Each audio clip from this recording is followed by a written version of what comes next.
वचन दिले तू मला. आजचा भाग खरंच खूप मस्त आहे प्रेक्षकांनो. आता अर्पिता हात धुवून शौर्याच्या मागेच लागली आहे. आता ती नाटक करते की खरोखरच तिचं मानसिक संतुलन बिघडलंय हे तर तुम्हाला व्हिडिओत बघायला मिळेलच. पण आता ऊर्जाने स्वतः शौर्याला सांगितले की तूच त्या अर्पिताची समजूत घाल. त्यांचं लग्न झालंय या सत्याची तिला जाणीव करून दे. त्यातच पूर्वाची भेट घेतल्यानंतर ऊर्जा अभिमानाने सांगते की मी त्या हर्षवर्धन जहागीरदाराला त्याची जागा दाखवून दिले. आता वडिलांच्या अपमानाचा बदला घेतल्याने पूर्वासुद्धा तिच्यावरती भलतीच खुश असते. अख्ख्या चाळीने ऊर्जाचा सत्कार केला आहे आणि ऊर्जा भरतनगर चाळीचीच नाही तर प्रत्येक गरिबांची, न्याय मागणाऱ्या प्रत्येक स्त्रीची शान बनली आहे. हे सगळं आता नक्की घडतंय कसं ते आपण बघूयात. त्यासाठी व्हिडिओ हा भाग शेवटपर्यंत जरूर बघा. अर्पिता हर्षवर्धनला सांगते की अंकल, विक्रांत जेलमध्ये गेल्यापासून पप्पा तुमच्यावरती खूप चिडली आहेत. आता ते तुमच्याशी कधीच बोलणार नाहीत. तुम्ही एक काम करा, विक्रांतला लवकरात लवकर बाहेर काढा आणि मग माझं आणि शौर्याचं लग्न लावून द्या. आणि ती जाऊन डायरेक्ट शौर्याला खट्टमिठी मारते. समोर ऊर्जा आहे याचंही तिला भान राहिलेलं नसतं. म्हणजे आता ती मुद्दाम इग्नोर करते की फक्त बाकीच्यांचा तिच्या नाटकावरती विश्वास बसावा यासाठी ती हे सगळं करते हे अजूनपर्यंत तरी कळलं नाही आहे प्रेक्षकांनो. शौर्याला इतका राग येत असतो. शौर्य तिला दूर ढकलण्याचा खूप प्रयत्न करतो पण अर्पिता त्याच्या अंगाला चिकटून बसलेली असते. त्यानंतर शौर्याला ती अचानकच सांगते की शौर्य, आता लवकरात लवकर आपलं लग्न होणार आहे. तुला माहिती आहे का? अरे काकूनी नाही मॉमनी मंगळसूत्राची डिझाईनसुद्धा फायनल केली आहे. तुला माहीत नाही आहे का? त्यांनी तुला काहीच सांगितलं नाही का? शौर्य धक्क्याने विचारतो की मॉम, ही काय बोलते? मंगळसूत्र? हे सगळं काय चाललं आहे नक्की? आणि तो विजयाला बाजूला घेऊन येतो. तो विचारतो की मॉम, ही काय बोलतीये? शौर्याची इतकी चिडचिड होत असते पण विजया त्याला समजावते की हे बघ, तू सध्या तरी अर्पिताशी छानच बोल. त्यानंतर मी तुला सगळं काही नक्की सांगेल. इतक्यात अर्पिता येते आणि विचारते की तुम्ही सिक्रेटली काय बोलताय? हे असं सिक्रेटली काही बोलायचं नाही, काही ठरवायचं नाही. या ना इकडे, आपण मस्त सगळं लग्नाचं प्लॅनिंग करूयात. शौर्य, आता आपल्याला मेजरमेंट द्यायला जावं लागेल ना. आता लग्नाची थीम ठरली आहे म्हणजे त्या थीमनुसार आपल्या लग्नाचे ड्रेस पण असतील की नाही. शौर्याला कळतच नसतं की आता या अर्पितापासून आपण सुटका कशी करून घ्यायची.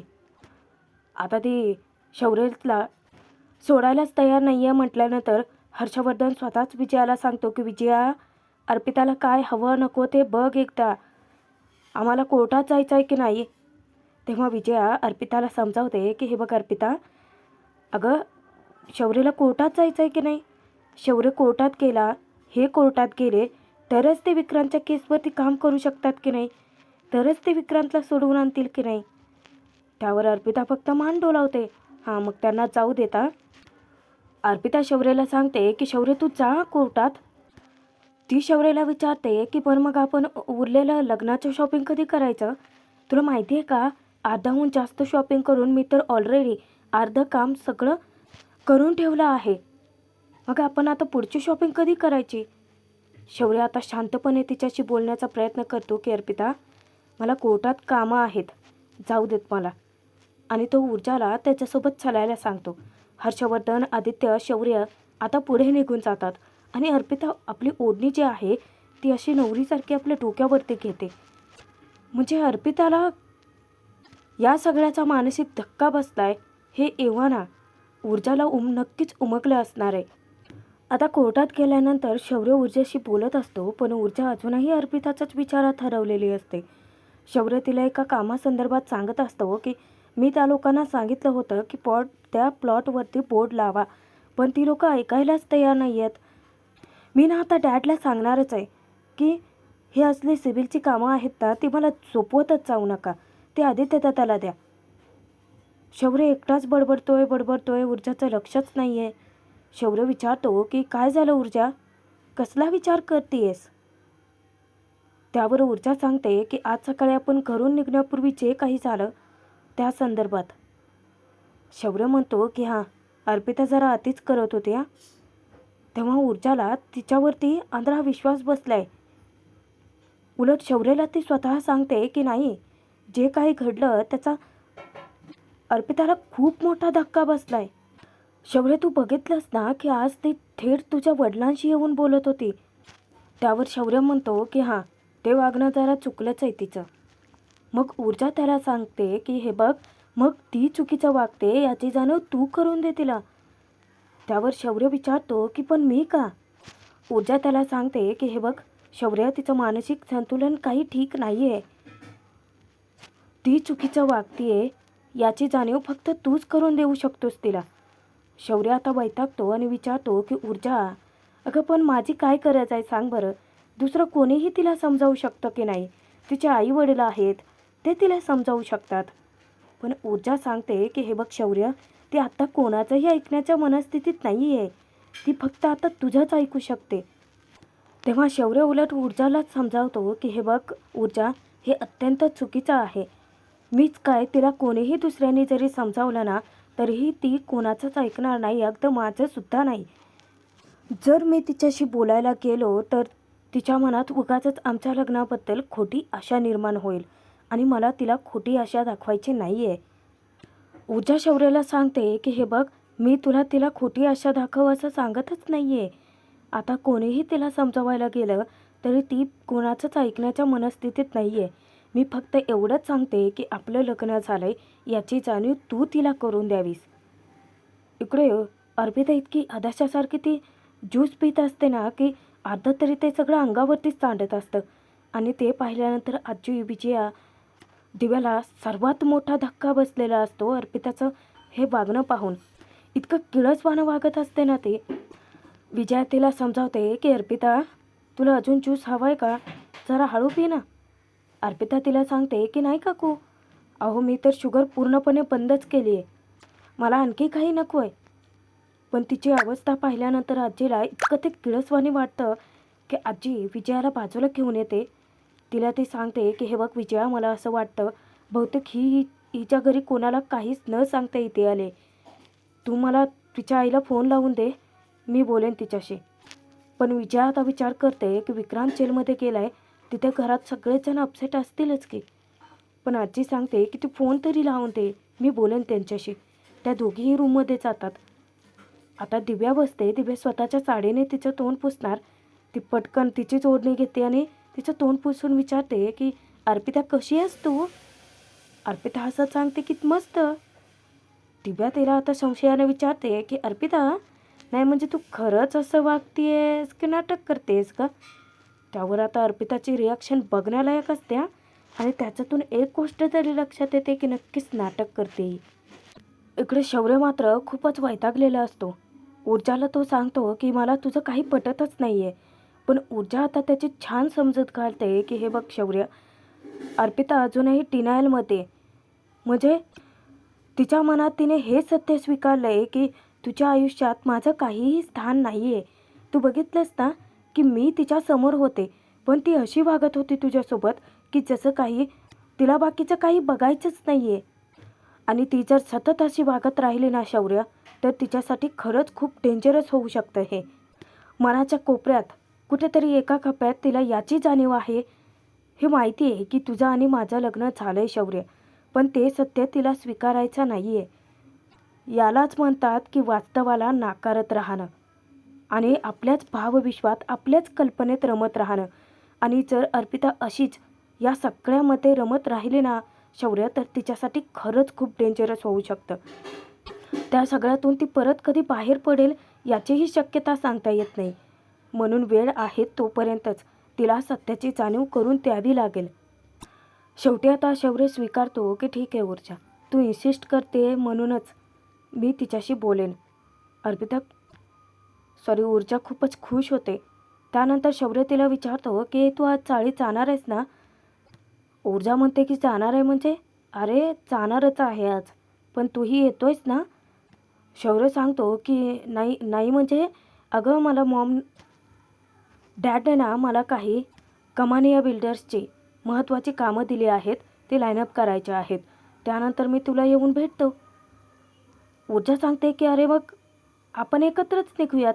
काय आहे, खत्री सरांनी सुद्धा मला 2-3 कामं दिली आहेत, तेवढी आटोपते मग आपण दोघे एकत्रच जाऊयात.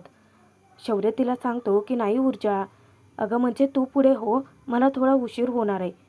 तेव्हा ऊर्जा ठीक आहे सांगते, पण जाण्यापूर्वी ऊर्जा ठीक आहे असं सांगून निघून जाते. शौर्य आता थोडासा अस्वस्थ होतो, कारण स्वतः ऊर्जाने अर्पिताला समजवायला सांगितलेलं असतं. इकडे दिव्याला अर्पिता वेड्यात काढण्याचा प्रयत्न करते की मी का नाटक करू. दिव्या विचारते की मग मगाशी शौर्याच्या बाजूला कोण उभं होतं ते तुला नाही कळलं का. तेव्हा अर्पिता विचार करण्याचं नाटक करते की कोण उभं होतं, काकू, अंकल. तेव्हा दिव्या तिला सांगते की अगं शौर्याच्या बाजूला ऊर्जा उभी होती, तिचा चेहराच पडतो की. दिव्या तिला विचारते की बघ, म्हणजे तुला माहिती होतं, फक्त तू नाटक करत होतीस. अर्पिता तिला सांगते की पण आता माझं आणि शौर्याचं लग्न होणार आहे. दिव्यासमोर आता बॉम्ब फोडते की अगं पण शौर्याचं लग्न झाले ऑलरेडी, तेही ऊर्जासोबत. अगं तुला माहिती आहे का, ऊर्जासुद्धा याच घरात राहते अगं. पण अर्पिताला काही फरक पडत नाही, उलट ती सांगते की राहू देत ना. तुला माहिती आहे का, ती जास्त दिवस या घरात टिकणार नाही आहे अगं. तिला ना या घरातून हाकलवून देणार आहेत. दिव्या धक्क्याने विचारते की काय, हे कुणी सांगितलं तुला. अर्पिता सांगत असते की हर्ष अंकल ना माझ्या पप्पांना म्हणाले होते. आता दिव्याला जाणून घ्यायची उत्सुकता लागते की नक्की हर्षवर्धनचा प्लॅन काय आहे ऊर्जाच्या बाबतीत. आता अर्पिता ते सगळं सांगणार त्यापूर्वीच विजया आणि आजीच बाहेर येतात. अर्पिता आता त्यांनाच ओरडते की काय काकू, तुम्ही मला सोडून आता कुठे गेला होतात. विजया तिला सांगते की हे बघ, तुझ्या आईशी आत्ताच माझं फोनवरती बोलणं झालं आहे, तू घरी काहीही न सांगता इथे आली आहेस. अर्पिता सांगते की नाही काकू, मी घरातून काही गडबडीमध्ये बाहेर पडले ना, त्यामुळे सांगता नाही आलं. पण आता शौर्यशी माझी भेट झाली, बोललेही मी त्याच्याशी, मग मी आता घरी जाते हां, बाय. दिव्या हट्ट धरून बसते की मी मी येते ना तुला बाहेरपर्यंत सोडायला. अर्पिता तिला सांगते की नाही अगं मी जाईन. पण विजय आता दिव्याला टोकते की ती जाते म्हणते ना, मग जाऊ देत ना तिचं तिला. अर्पिता बाहेर निघून जाते तेव्हा विजयाला टेन्शन येतं. ही आता काही न सांगता इथे आले, जर परत तिच्या बाबतीत काही अघटित घडलं तर कसे माफ करणार आहोत आपण स्वतःला. त्यावर आजी म्हणते की हर्षवर्धनने आता लवकरात लवकर शिर्केंशी बोलायला हवंय. इकडे ऊर्जा धावतच घरी आलेली असते आणि एका क्षणी पूर्वाला घट्ट मिठी मारते. पूर्वाला इतका आनंद झालेला असतो ऊर्जाला आलेलं पाहून. ऊर्जा आनंदाने कौतुकाने सांगते की आई तुला माहिती आहे, मी जिंकले आई. पूर्वाला सुद्धा ऊर्जाचा खूप अभिमान असतो. ती तिला विचारते की काय गं, आणि आता अशी सासूरवासीन होऊ नकोस गं. अगं तू आली नाहीस, मी किती वाट पाहिली तुझी. आणि एखादी तू पद्माकडे निरोप पाठवलात. ऊर्जा सांगते की आई मला खूप येण्याची इच्छा होती, पण तिथेही थांबणं खूप महत्त्वाचं होतं. तेव्हा पूर्वा सांगते की मला कळतंय म्हणू.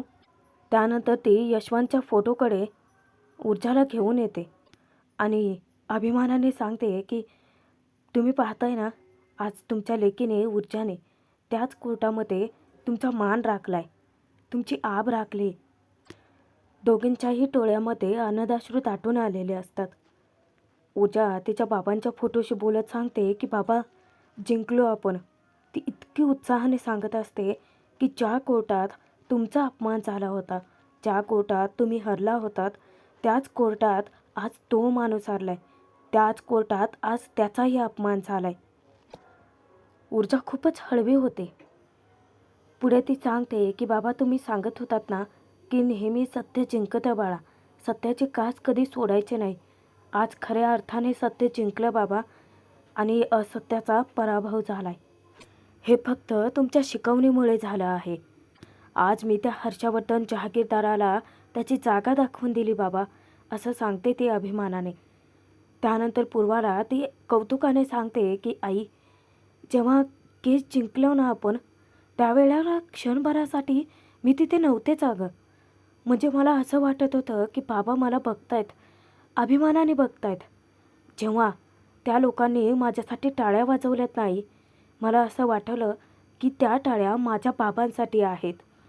जे माझ्या बाबांनी करायला हवं होतं ना आई, आज ते मी करून दाखवलंय.